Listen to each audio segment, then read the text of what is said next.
Hi everyone. तो आज का जो हमारा ये टॉपिक है वो है व्हीटस्टोन ब्रिज पर और हम पढ़ रहे हैं chapter 3 current electricity.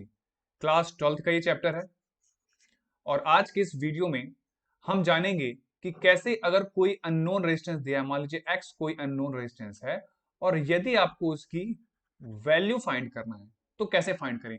Wheatstone bridge आपको ये सुविधा देता है कि आप किसी अननोन रेजिस्टेंस की वैल्यू को फाइंड कर सकते हैं। इसके लिए सिंपली जो मेथड है वो सब कुछ इसमें मैं डिस्कस करूंगा। तो जो भी बच्चे अभी इस क्लास में हैं वो सभी कमेंट सेक्शन में लाइव चैट में अपने नाम और अपने अटेंडेंस को तुरंत वहां पर राइट डाउन करें। और साथ ही साथ जो इस टॉपिक का पीडीएफ है, जो नोट्स है, वो भी मैं आपको प्रोवाइड करा दूंगा। बट पहले आपकी अटेंडेंस जरूरी है। इस वीडियो के बीच में मैं आपको कुछ चीजें ऐसी बताऊंगा जो आपके काफी काम की हैं और उस पर ही बेस्ड मैं कुछ क्वेश्चन भी आपको वीडियो के लास्ट में दूंगा।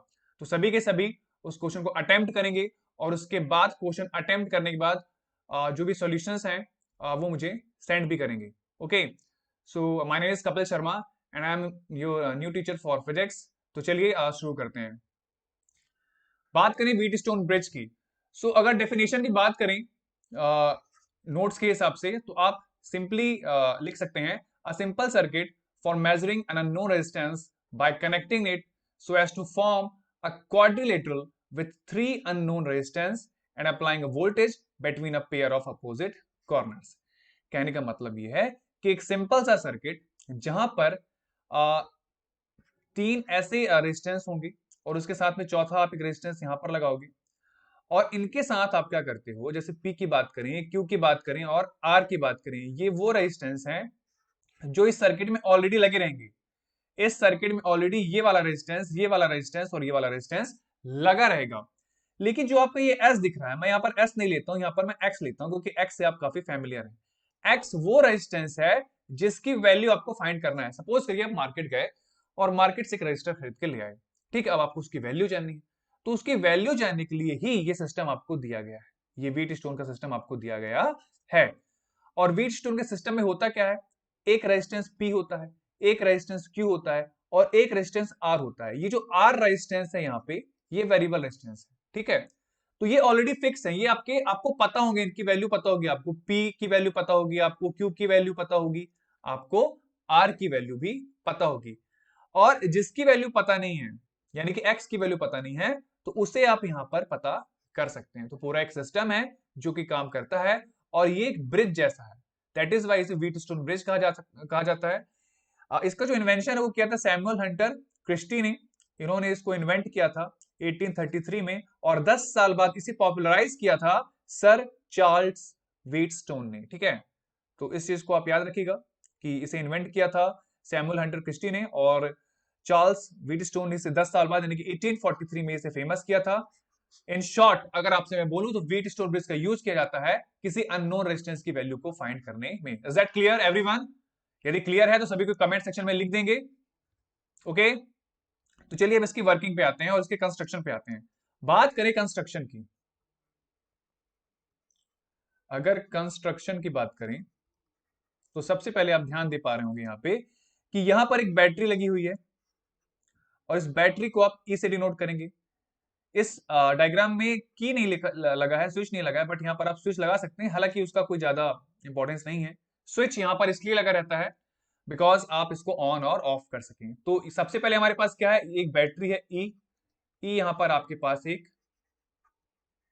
बैटरी है। ओके, के आपके पास क्या है, के एक स्विच है जो कि आपको सुविधा देता है कि आप ऑन या ऑफ कर सके अपने सर्किट को, उसमें से करंट ड्रॉ कर सके। ओके, इसके बाद अब जो नोन चीजें हैं आपके पास, जो आप नोन चीजों की जो बात करें वो क्या है, सबसे पहले P एक रेजिस्टेंस है आपका, है ना, और इसकी वैल्यू आपको पता होती है, यानी कि एक नोन रेजिस्टेंस है ये एक नोन रेजिस्टेंस है, मतलब इसकी वैल्यू आपको ऑलरेडी पता होगी। जो भी आपको व्हीटस्टोन मिलेगा उसमें P रेजिस्टेंस की वैल्यू आपको पता होगी। ओके, इसके अलावा बात करें Q, Q भी आपका नोन रेजिस्टेंस है, यहाँ पे कि आर लिख रहा हूं यहाँ पे मैं, ठीक है, इन शॉर्ट नोन रेजिस्टेंस है, इसकी वैल्यू आपको ऑलरेडी पता है।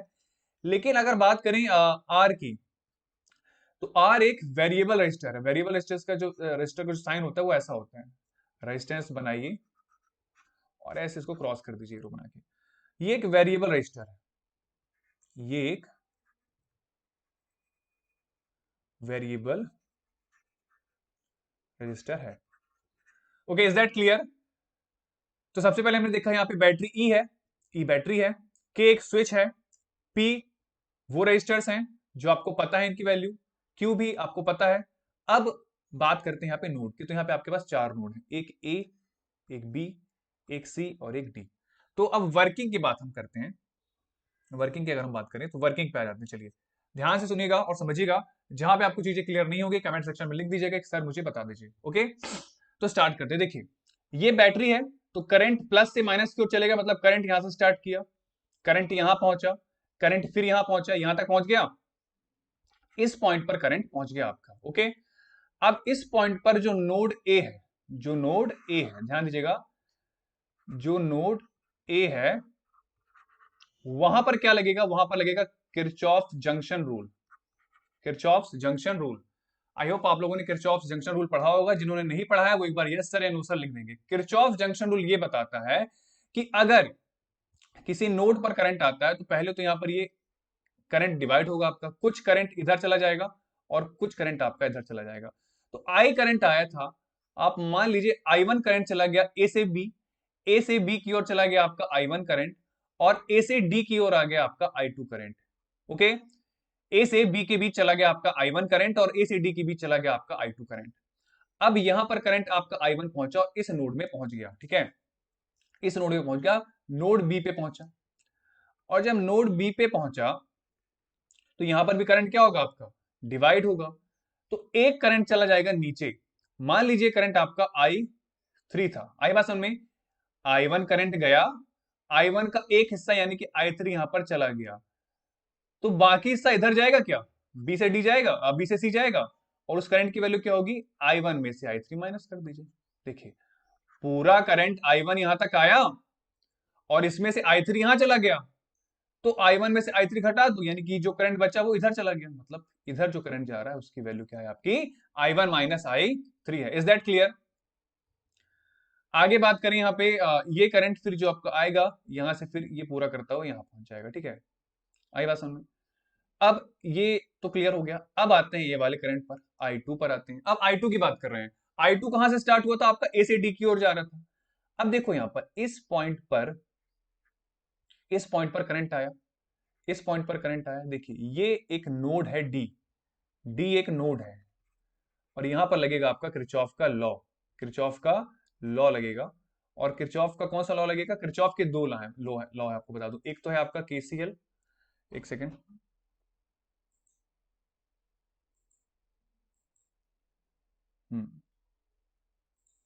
एक है आपका केसीएल, केसीएल यानी कि किरचॉफ करंट लॉ, और दूसरा है आपका केवीएल यानी कि किरचॉफ वोल्टेज लॉ। किरचॉफ का करंट लॉ ये बोलता है कि जितने किसी नोड पर आने वाले जितने भी करंट होंगे उनकी वैल्यू जाने वाले करंट के बराबर होंगे, मतलब all the incoming currents are equal to all the outgoing current. तो देखिए नोड पर एक करंट आपका ये आया, एक करंट आपका ये आया, तो ये दोनों करंट यहां पर आकर मिले और यहां पर एक और करंट जाएगा, ध्यान दीजिएगा, ठीक है, आई बात समझ में, यहां पर कौन सा करंट जाएगा, ये दोनों करंट इनकमिंग है और ये करंट आपका आउटगोइंग है, मतलब यहां पर I2 plus I3, I2 plus I3 का कॉम्बो जाएगा, डी से सी कौन जाएगा, I2 यहां से आ गया, I3 यहां से आ गया, पाथ तो पूरा करना है, और पाथ पूरा करने के लिए आपको यहां पूरा जाना पड़ेगा, नहीं जाना पड़ेगा भाई, भाई करंट ऐसे आएगा ऐसे जाएगा, पूरा करंट से घूम के वापस यहाँ पे आएगा, तो I3 यहां चला आया, I2 यहां चला आया, दोनों मिलकर यहाँ पे आ गए, और जब यहां पर आ गए तो ये दोनों मिलकर यहाँ पे मिल गए। यहाँ पर ऑलरेडी आपका I1 माइनस I3 आ रहा था, तीनों करंट यहाँ पे मिलकर कंप्लीट पूरा हो जाएगा। तो एक बार फिर से रिवाइज कर लेते हैं, ये हमारा बी टू स्टोन सर्किट है, ये A B C D 4 node हैं आपके, जिनके बीच में पी क्यू आर और एस, एस यहाँ पर मत लीजिए, आप एक्स लीजिए, यहाँ पे रजिस्टर का नाम एक्स लीजिए, ले लिया आपने। ओके, 4 रजिस्टर है यहाँ पे, जिनमें से आपको पी और क्यू की वैल्यू पता है, ये नॉन रेजिस्टेंस है, और आर आपका वेरिएबल रेजिस्टेंस है। Is that clear? एक्स की वैल्यू आपको पता करनी है। हमने करंट ड्रॉ किया तो ये आई करंट आया, सबसे पहले ए पर डिवाइड हुआ, ए पर डिवाइड हुआ तो I1 इधर निकल लिया और I2 इधर निकल लिया। I1 जब यहां पर गया तो इस पॉइंट पर I3 आ गया यहां, और I1 में से I3 माइनस कर दीजिए तो जो बचा वो करंट आ गया आपका इधर। ठीक है, फिर यहाँ पर ये सर्किट पूरा हुआ आपका। इस नोड की बात कर रहे हैं ना, इस नोड की। अब इस नोड पर ये करंट यहाँ तक पहुंच गया। ओके, अब यहाँ पे देख लेते हैं, यहां से आया आपका I2, यहां से आया आपका I3, और दोनों यहां पर मिल गए। जब दोनों यहां पर मिल गए तो इधर कौन सा करंट जाएगा, I2 और I3 का सम जाएगा। और जब यहां पहुंचेंगे तो ये I1 माइनस I3 आ रहा था, यहाँ पे आ जाएगा आपका I2 प्लस I3। देखिए प्लस और माइनस वाला हिस्सा कट जाएगा, यहाँ पे कितना आएगा I1 प्लस I2, यानी कि I करंट वापस यहाँ पे आपका चला जाएगा। ठीक है, आई बात समझ में? भाई ये वाला करंट भी देखिए इनकमिंग है, ये वाला करंट भी इनकमिंग है, ये आउटगोइंग है। तो ये दोनों करंट जब जुड़ेंगे तो सिर्फ I1 और I2 ना बचेगा, I1 प्लस I2। और I हमारा क्या था, I1 प्लस I2 ही तो था जो यहाँ पे ब्रेक हो गया था। तो देखिए वापस वो करंट आपका पूरा हो गया। एक चीज याद रखिएगा, किसी भी सर्किट में, किसी भी सर्किट में करंट कंजर्व रहता है। जितना करंट आपने बैटरीज दिया उतना करंट घूम के आएगा वापस। Okay, is that clear? चलिए, यस सर, नो सर लिखते रहेगा बीच बीच में। और सभी के अटेंडेंस मस्ट है, याद रखिएगा। कोरोना पैंडेमिक के कारण चीजें थोड़ा सा कॉम्प्लिकेटेड हुई हैं, बट आपकी पढ़ाई नहीं रुकनी चाहिए, ये आपको मेक श्योर करना है, क्योंकि टीचर्स यहाँ पर आपके लिए वीडियोस बना रहे हैं, आपको वीडियोस प्रॉपर शेयर कर रहे हैं। तो सभी प्रॉपर यहाँ पे रिस्पॉन्स करेंगे और कमेंट सेक्शन में यस और नो लिखते जाएंगे। जहां पर नहीं बन रहा है पूछेंगे, क्वेश्चन करेंगे। व्हाट्सएप ग्रुप में आप अपने डाउट्स भेज सकते हैं, उस पर भी वीडियो बनाऊंगा। ओके, यहां तक क्लियर है? तो ये आपको वर्किंग यहां तक समझ में आई। Okay, is that clear? यहां तक चीजें आपको क्लियर है? चलिए, तो स्क्रीनशॉट ले लीजिए इसका, क्योंकि अब मैं ये मिटाने वाला हूं। ओके, कुछ हिस्सा मैं इसका मिटा देता हूं। खैर चलिए, नहीं मिटाता हूं, मैं अगली स्लाइड अलग से ले लेता हूं यहाँ पे। तो यहाँ पे आपको चीजें क्लियर हो गई हैं। अब आगे वर्क करते हैं। मैं थोड़ा सा इसको साफ कर देता हूँ, साफ करना ही पड़ेगा। स्क्रीनशॉट ले लीजिएगा सभी। ओके, चलिए वापस स्टार्ट करते हैं अब। हम्म, तो एक बार फिर से ड्रॉ कर देता हूं। यहाँ पे कौन सा करंट जा रहा था आपका, I1 जा रहा था। यहाँ पे कौन सा करंट जा रहा था आपका, I3 जा रहा था। यहाँ पे कौन सा करंट जा रहा था आपका बताइए, यहाँ पे जा रहा था आपका I1 माइनस I3 जा रहा था। यहाँ पे कौन सा करंट जा रहा था आपका, I2 जा रहा था। यहाँ पे कौन सा करंट जा रहा था आपका, I2 प्लस I3 जा रहा था। चलिए क्लियर है, अब करंट का डायरेक्शन क्लियर है। अब यहां से आप मेन फॉर्मूले पे आ जाइए। देखिए अब आपको क्या करना है कि सभी के अक्रॉस आपको पोटेंशियल निकालना है। हमको निकालने किसकी वैल्यू, एक्स की वैल्यू निकालनी है। इस रेजिस्टेंस की वैल्यू हमको निकालनी है। ये आपका वेरिएबल रेजिस्टेंस है, पी और क्यू आपका फिक्स रेजिस्टेंस है। चीजें पहले से मैंने क्लियर कर दी हैं। अब आगे देखिए, voltage across A and B निकालिए। सबसे पहले ए और बी के बीच में वोल्टेज अगर निकालना है तो पोटेंशियल डिफरेंस क्या होगा, वीए माइनस वीबी होगा। पोटेंशियल डिफरेंस क्या होता है, वीए माइनस वीबी। और जहां पे पोटेंशियल डिफरेंस है मतलब वहां पे करंट है ना। अब आप सभी जानते हैं according to Ohm's law, V equal to क्या होता है आपका, आई आर होता है। V equal to I R होता है। तो आई कौन सा यहाँ पे करंट, ए और बी के बीच में करंट कौन सा फ्लो हो रहा है बताओ, I1। और आर कौन सा है यहाँ पे, पी है, तो यहाँ पे आप लोग ले लो P. Okay, is that clear? Potential difference आपने ए और बी के बीच में निकाल लिया। ओके, अब पोटेंशियल डिफरेंस आप निकालेंगे किसके बीच में,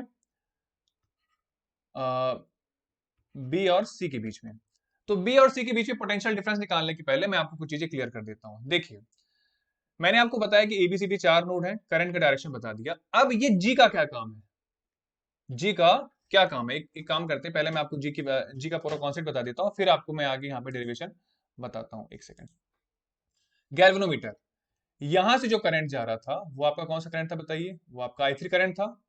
यहाँ पे आपका I1 करंट था, यहाँ पे आपका I1 माइनस I3 करंट था। ये आपका I2 प्लस I3 करंट था, और ये आपका था आपका I2 करंट। गैल्वेनोमीटर का क्या काम है, देखिए गैल्वेनोमीटर जो होता है वो शो करता है डिफ्लेक्शन। गैल्वेनोमीटर तब डिफ्लेक्शन शो करता है जब इसमें से क्या पास होता है, करंट पास होता है। तब क्या शो करता है, ये शो करता है डिफ्लेक्शन। अब यहां पर जो ये वेरिएबल रेजिस्टेंस है इसका काम ये है कि आपको जब आप प्रैक्टिकल करते हैं तो आपको आर की वैल्यू कुछ इस तरीके से रखनी है। आर की वैल्यू कुछ इस तरीके से रखनी है, क्योंकि आप वेरिएबल है, आप इसको एडजस्ट कर सकते हो। आपको तब तक इसको एडजस्ट करना है, तब तक इसको वेरी करना है जब तक गैल्वेनोमीटर में डिफ्लेक्शन जीरो ना आ जाए। आई बात समझ में? आपको इस आर की वैल्यू यहां पे मैं लिख देता हूं, set the value of R so as to make zero deflection, zero deflection on galvanometer. Okay, galvanometer पर आपको डिफ्लेक्शन जीरो दिखना चाहिए। आर की वैल्यू कुछ इस तरीके से सेट करिए आप कि गैल्वेनोमीटर पर डिफ्लेक्शन जीरो शो हो, मतलब डिफ्लेक्शन आए ही ना। डिफ्लेक्शन नहीं आने का मतलब यह है कि अब इस सर्किट में, कौन सर्किट में, इस सर्किट में जो करंट की वैल्यू है वो क्या हो गई, जीरो हो गई। यहां पर जो आपका I3 है वो क्या हो जाएगा, जीरो हो जाएगा। तो यहां पे मैं आगे लिख देता हूं, जब गैल्वेनोमीटर पर डिफ्लेक्शन शो होगा तो आपका I3 इक्वल टू कितना हो जाएगा, आपका जीरो। मतलब यहां पर हम ये कह सकते हैं कि I3 करंट जो है आपका वो क्या हो गया, आपका जीरो हो गया। Is that clear? और इस कंडीशन को आप बोलते हैं balanced condition, balanced condition of Wheatstone bridge. इस कंडीशन को आप बोलते हैं balance condition of Wheatstone bridge. तो फिर से आपको क्लियर कर देता हूं, आपको वर्किंग की बात कर रहा हूं यहां पे, ठीक है। वर्किंग, कंस्ट्रक्शन हो गया, करंट कंस्ट्रक्शन बता दिया मैंने आपको, करंट का डायरेक्शन बता दिया आपको मैंने। अब वर्किंग पे आते हैं। आर की वैल्यू, ये वेरिएबल रेजिस्टेंस की वैल्यू आपको ऐसे सेट करनी है कि गैल्वेनोमीटर पे डिफ्लेक्शन जीरो शो करे। जीरो शो करने का मतलब ये है कि यहां पे I3 करंट जो होगा आपका वो जीरो हो जाएगा। और जब जीरो हो जाएगा तो इसे बोलते हैं balance condition of Wheatstone bridge. Is that clear? और जब भी कभी आप व्हीटस्टोन ब्रिज का डेरिवेशन लगाएंगे तो आपको सबसे पहले व्हीटस्टोन ब्रिज को बैलेंस कंडीशन पर ही लाना पड़ेगा। सपोज करिए आप कोई रेजिस्टेंस लेकर आए, आपने रेजिस्टेंस कहां पर लगाया, डी और, क्योंकि आपको वैल्यू पता करनी है तो आप डी और सी के बीच में लगाएंगे। जब डी और सी के बीच में लगाएंगे और बैटरी से क्या प्रोवाइड कराएंगे, करंट, तो जी यानी गैल्वेनोमीटर में क्या दिखाएगा, डिफ्लेक्शन। तो आर की वैल्यू सेट करते रहिए, करते रहिए, करते रहिए, तब तक करते रहिए जब तक जी में डिफ्लेक्शन जीरो ना हो जाए। और जब जीरो हो जाएगा आपका काम खत्म हो गया, आपका जो व्हीटस्टोन ब्रिज है वो बैलेंस्ड हो गया। यानी कि व्हीटस्टोन ब्रिज को बैलेंस करना बहुत जरूरी है। स्क्रीनशॉट ले लीजिए।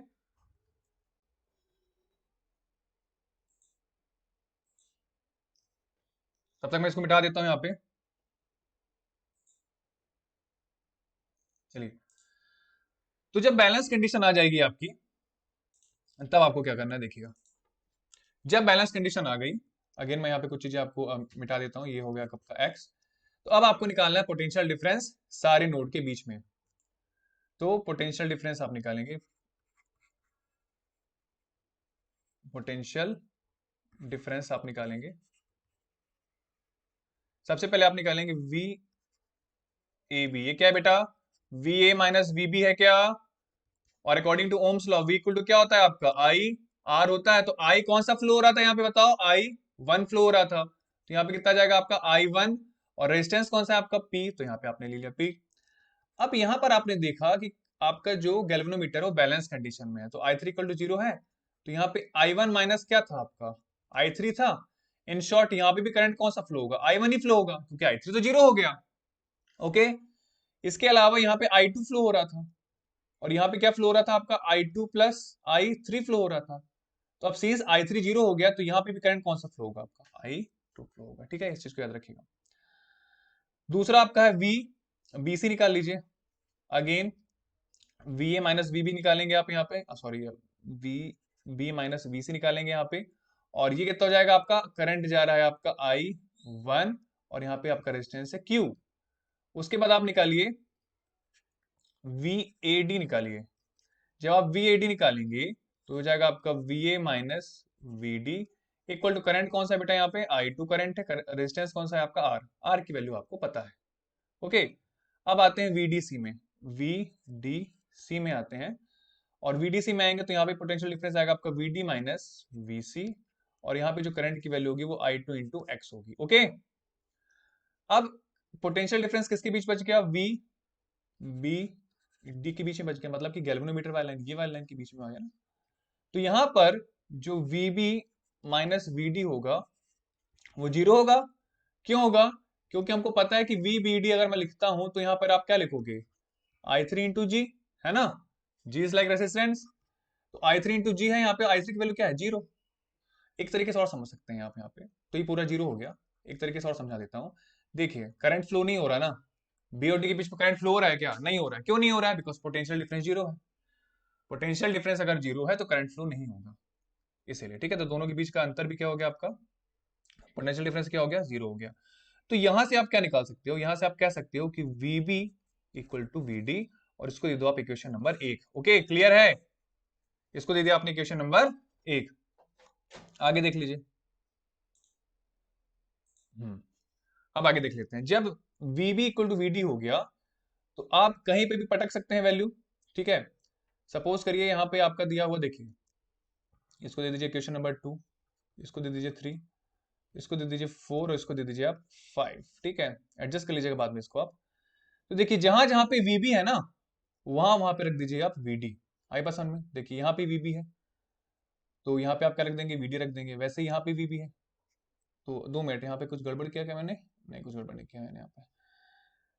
तो यहाँ पर देखिए, यहाँ पर VB है तो यहाँ पर आप VD रखेंगे, यहाँ पर VB है तो यहाँ पर VD रखेंगे, बाकी सभी को एज इट इज रहने देंगे। ध्यान से देखिए, ये VA माइनस VB है, ये है, तो यहाँ पर आप वैल्यू पुट कर दीजिए। सबसे पहले 2 और 3 लेते हैं।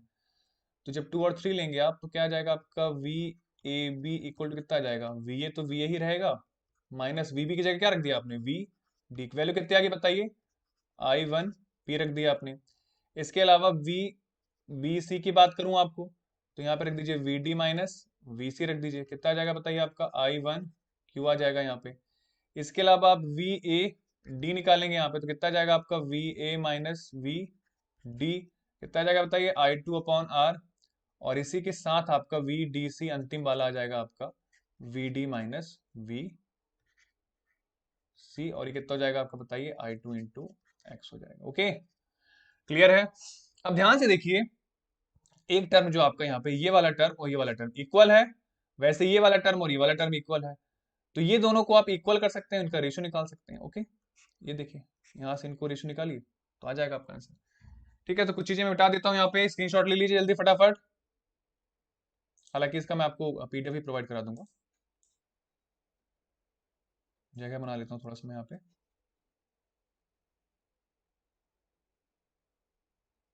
चलिए ठीक है,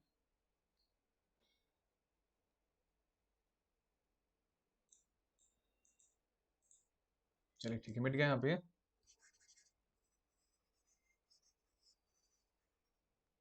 चलिए यहाँ पे मिट गया। अब आगे, आगे देखिए अब क्या करना है। इन सभी को आप डिवाइड कर दीजिए, रेशियो बनेगा यहाँ पे आपका। ठीक है, तो डिवाइड करिए इनको। जब आप ये दोनों को डिवाइड करेंगे तो ये दोनों को डिवाइड करेंगे तो कितना आ जाएगा बताइए, यहाँ पे I1P डिवाइडेड बाय कितना हो जाएगा बताइए आपका, I1Q हो जाएगा, इक्वल टू, अब सिंस ये दोनों सेम थे और ये दोनों भी सेम थे तो इक्वल टू कर सकते हैं कि नहीं कर सकते हैं, कर दीजिए डिवाइड करके, रेशियो आ जाएगा आपके यहाँ पे I2 इंटू आर, और यहाँ पे जाएगा आपका I2 इंटू एक्स। I1 से I1 कट कर दीजिए और I2 से I2 कट कर दीजिए, यहाँ पे आ जाएगा आपका P/Q, और यहाँ पे आ जाएगा आपका R/x। आगे वैल्यू, यहाँ से आप x की वैल्यू फाइंड कर लीजिए, x की वैल्यू आप फाइंड करें तो कितना आएगा बताइए, Q/P इंटू कितना हो जाएगा आपका R, इंटू है ना, x नहीं है, इंटू R। तो देखिए Q आपको पता है, P आपको पता है, R की वैल्यू आप फाइंड कर सकते हैं। तो इंपॉर्टेंट टर्म यहाँ पे ये है कि देखिए Q और P तो आपका फिक्स रहेगा, R आपका हर बार X के लिए चेंज होता रहेगा। आप अलग अलग रेजिस्टेंस लेकर आएंगे, अलग अलग रेजिस्टेंस लेकर आएंगे तो जी आपका डिफ्लेक्शन अलग अलग पॉइंट पे शो करेगा। ओके, क्लियर है? तो यहां से आपने X की वैल्यू फाइंड कर ली। So this is all about Wheatstone bridge, जहां पर आपने देखा कि अगर कोई अगर अननोन वैल्यू दी हुई है आपको, मान लीजिए किसकी, किसी रेजिस्टेंस की, तो अगर आपको उसको निकालना है व्हीटस्टोन के थ्रू तो आप सिंपली फॉर्मूला यूज करेंगे Q/P इंटू आर का, जहां पे आर आपका वेरिएबल रेजिस्टेंस है। So is that clear everyone? यदि आपको कोई डाउट है तो आप पूछ सकते हैं। आज आपके लिए मेरी ये पहली क्लास है। ठीक है, धीरे धीरे चीजों को हम और अच्छा करते जाएंगे, जो इंपॉर्टेंट है आपके लिए वो मैं ज्यादा लेकर आऊंगा, PDF भी प्रोवाइड कराऊंगा, नोट्स भी प्रोवाइड कराऊंगा, बट इंपॉर्टेंट ये है कि आप सभी क्लास अटेंड करें। ठीक है, 1000 बार पूछोगे तो 1000 बार उस टॉपिक को क्लियर करूंगा, लेकिन क्लासेस अटेंड होनी चाहिए। और याद रखिए, आप अगर क्लासेस वॉच नहीं करते तो हमको पता चलता है कि कौन बच्चा कितनी क्लास देखा, कितना नहीं देखा। ठीक है, हमारे पास सारे डेटा रहते हैं। सो this is all about today's class current electricity. कल एक नए टॉपिक के साथ आपके सामने उपस्थित होऊंगा, तब तक के लिए थैंक यू सो मच।